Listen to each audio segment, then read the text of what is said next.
کیا آپ نے کبھی غور کیا ہے، اگر آپ اچھا لباس پہن لیں تو لوگ کہتے ہیں آپ دکھاوا کر رہے ہیں، اگر سادگی اختیار کریں تو سمجھتے ہیں آپ غریب ہیں، اگر وزن بڑھ جائے تو کہتے ہیں بہت کھاتے ہو، اگر دبلے ہو جائیں تو فوراً فیصلہ سنا دیتے ہیں کہ آپ بیمار ہیں، اگر آپ مالدار ہوں تو لوگ آپ کو مغرور کہہ دیتے ہیں، اور اگر آپ مشکل میں ہوں تو آپ پر سستی اور کاہلی کا الزام لگا دیتے ہیں۔ سچ تو یہ ہے کہ آپ کچھ بھی کر لیں، لوگ باتیں کرنا نہیں چھوڑتے، کیونکہ دنیا کا اصول ہی یہ ہے کہ ہر شخص آپ کو اپنی محدود سوچ کے پیمانے سے ماپتا ہے۔ کچھ لوگ آپ کی کوششوں کو نہیں دیکھتے، آپ کے دل کی حالت کو نہیں سمجھتے، بس اپنی مرضی کی رائے بنا لیتے ہیں۔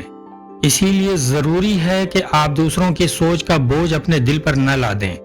کیونکہ جو لوگ آپ کا سفر نہیں جانتے وہ آپ کے فیصلوں کی حقیقت بھی نہیں سمجھ سکتے۔ زندگی کسی کو خوش کرنے کا نام نہیں، بلکہ خود کو بہتر بنانے کا نام ہے۔ اگر آپ ہر رائے کا جواب دیتے رہے تو آپ اپنی اصل منزل کھو بیٹھیں گے۔ دنیا بات کرے گی،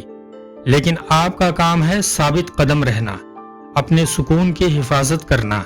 اپنے آپ کو خوش رکھنا نہ کہ دوسروں کو، اپنے دل کو غیر ضروری آوازوں سے بچانا۔ تو بتائیے، کیا آپ نے لوگوں کے شور کو نظر انداز کرنا سیکھ لیا ہے، یا اب بھی دوسروں کے پیچھے چل کر اپنا سکون لٹوا رہے ہیں؟